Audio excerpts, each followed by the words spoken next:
आज काय स्पेशल पदार्थ, चला तर पाहूया आपण। नमस्कार, मी सुवर्णा। पावसाळ्याचे दिवस आहे आणि काहीतरी चटपटीत खाण्याची इच्छा झालेली आहे। मग आपण चला भजी करूया। कांदा चिरून घेतलेला आहे, त्याच्यामध्ये आता मी मीठ घातलेलं आहे। कांदा व्यवस्थित अगदी हाताने पहा अशा पद्धतीने अगदी कुस्करून घ्यायचा आहे। त्या कांद्याचं अगदी पाणी सुटणं गरजेचं आहे कांद्याला। आणि जेवढा कांदा तुम्ही व्यवस्थित अगदी एकजीव करून घ्याल तेवढं पाणी जास्त सुटतं। एक चमचा आपण यात आता ही जी मिरची पावडर आहे, मिरची पावडर घेतली। थोडीशी आपण याच्यात हळदी घातलेली आहे। आणि हा जो कढीपत्ता आहे, हा कढीपत्ता सुद्धा मी पहा अशा पद्धतीने अगदी बारीक असा चॉप करून घेत आहे। कात्रीने कट करून घेतलेला आहे बारीक अगदी असा। छान लागतो कढीपत्ता याच्यात। आणि कढीपत्ता तर पौष्टिक आहे हे तुम्हाला माहीतच आहे, त्याच्यामुळे मी कढीपत्ता सुद्धा याच्यात घातलेला आहे। आता याच्यानंतर आपण जे घालत आहोत ते म्हणजे कोथिंबीर।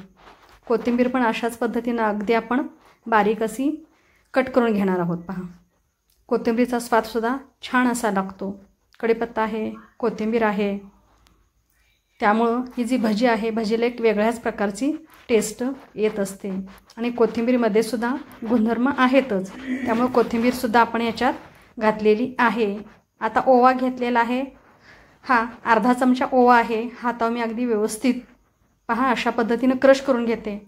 हातावर क्रश केल्यामुळे काय होतं की भजीला या ओव्याचा स्वाद छान असा येतो। जर तुम्ही क्रश नाही केलात तर ती भजीला जी भजी आपण बनवतो त्याला व्यवस्थित स्वाद येत नाही। तर अशा पद्धतीने आपण सगळे पदार्थ घातलेले आहेत। आता आपण हे व्यवस्थित चमच्याने सर्व एकजीव करून घेत आहोत। पहा सर्व कांद्याला तिखट, मीठ, ओवा हे लागणं गरजेचं आहे। त्यामुळे आधी सुरुवातीला कांदा हा व्यवस्थित एकजीव करून घ्यायचा आहे चमच्याने, कारण या कांद्याला पाणी सुटलेलं असतं, त्यामुळे कांद्याला तिखट मीठ अगदी व्यवस्थित लागतं। अगदी व्यवस्थित हे चमच्याने आपण पहा अशा पद्धतीनं एकजीव करून घेत आहोत। एकसारखं अशा पद्धतीने आपण हा पहा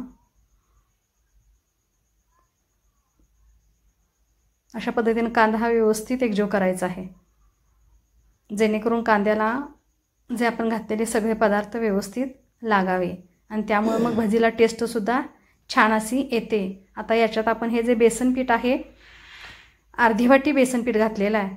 थोडंसं हलवून बघायचं आहे, आपणाला जर वाटलं घालावं तर घालायचं आहे, आवश्यकता असेल तर। याच्यात पाण्याचा वापर आपण अजिबात करायचा नाही। पहा चमच्यानेच हे अशा पद्धतीने हलवून घ्यायचं आहे, बेसन पीठ टाकलेलं एकजीव व्यवस्थित करून घ्यायचं आहे। पहा तुम्हाला दिसत असेल,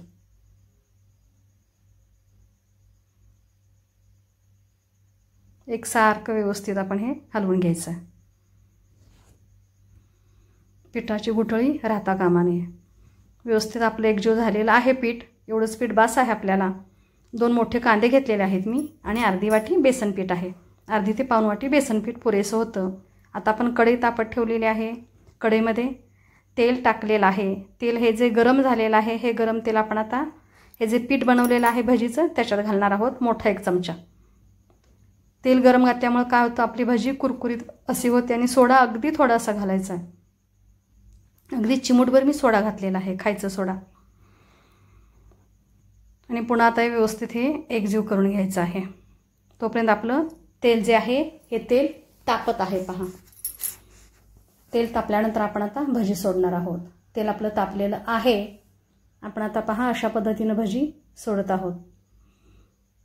सुरुवातीला भजी 4 ते 5च मी सोडलेले आहेत, कारण तेलाचा आपल्याला अंदाज नसतो कितीपर्यंत तापलेला आहे, त्यामुळे आधी सुरुवातीला थोडीच भजी सोडून पाहायची आहेत। पहिला घाणा आपला काढून झालेला, आता मी दुसरा घाणा हा सोडत आहे भजीचा। भजी तेलातून काढून झाल्यानंतर परत गॅस मोठा करायचा आहे, तेल तापवून घ्यायचं आहे आणि परत नंतर मग आपल्याला भजी अशी सोडायची आहेत। पहा छान पद्धतीने आपली भजी तेलामध्ये व्यवस्थित फ्राय होत आहेत, अजिबात चिकटत नाहीत आपली भजी। हां आता या भजीमध्ये थोडंसं तुम्ही 1 चमचा तांदळाचं पीठ घातलात तरीही चालेल, अधिक खुसखुशीत होतील। पण माझ्याकडे तांदळाचं पीठ उपलब्ध नव्हतं, त्याच्यामुळे मी घातलेलं नाही, पण तरीसुद्धा भजी ही अशी छानच होतात।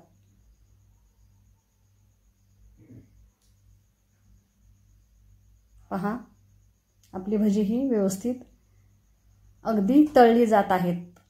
खरपूस अशी कुरकुरीत होतात भजी, खूप छान होतात आणि चवीला तर खूपच छान असे लागतात. आता ही भजी भाजत आल्यानंतर गॅसची जी फ्लेम आहे ती मीडियम ठेवायची आहे. सुरुवातीला आपला गॅस मोठा होता, आपण आता मीडियम केलेला आहे, म्हणजे भजी ही आतून सुद्धा व्यवस्थित अशी भाजली जातात. पहा, छान अशी आपली ही भजी तळली गेलेली आहे. तुम्हाला कलर दिसत असेल, कलर चेंज झालेला आहे. आपण आता ही काढून घेत आहोत.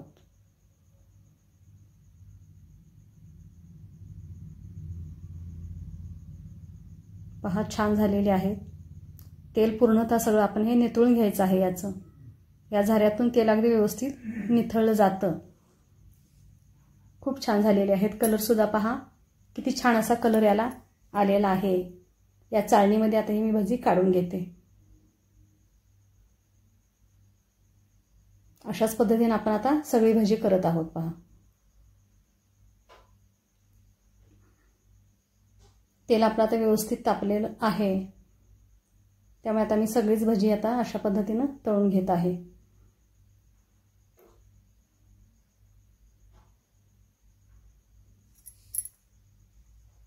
अगदी व्यवस्थित पहा तळली जात आहेत. तुम्ही सुद्धा पहा, अशा पद्धतीची भजी करून पहा. भजी अशी कधी केलेली आहे का? या भजीला खेकडा भजी असं बोललं जातं बऱ्याच ठिकाणी, कारण याच्यामध्ये आपण कांद्याचा वापर जास्त केलेला आहे आणि याचा आकार पण पहा अगदी तसाच येतो. त्यामुळे खेकडा भजी या नावानंच या भजीला बोललं जातं. आणि गरमागरम भजी तर खूप छान लागतात.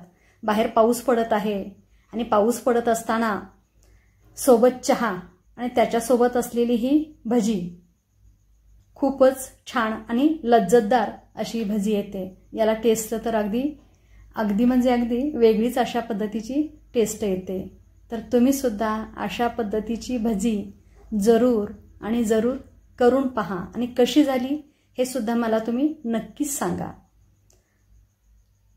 अजून कोणता भजीचा प्रकार नवीन असेल तुमच्याकडे तर तोही मला अवश्य सांगा कमेंटमध्ये. आणि कमेंटमध्ये जरूर सांगा मला भजी कशा पद्धतीची झालेली आहे. जर तुम्ही अजून चॅनेलला नवीन असाल, जर सबस्क्राईब केलं नसेल तर अवश्य आणि अवश्य सबस्क्राईब करा, म्हणजे व्हिडिओच्या नवीन नवीन नोटिफिकेशन तुम्हाला येत राहतील आणि व्हिडिओ तुम्हाला पाहता येतील. पहा, किती छान दिसत आहेत भजी आणि तेवढीच टेस्टी सुद्धा आहेत. भजी आपल्या अशा पद्धतीने करून झालेली आहेत. टिश्यू पेपरवर मी हे सगळी भजी काढलेली आहे.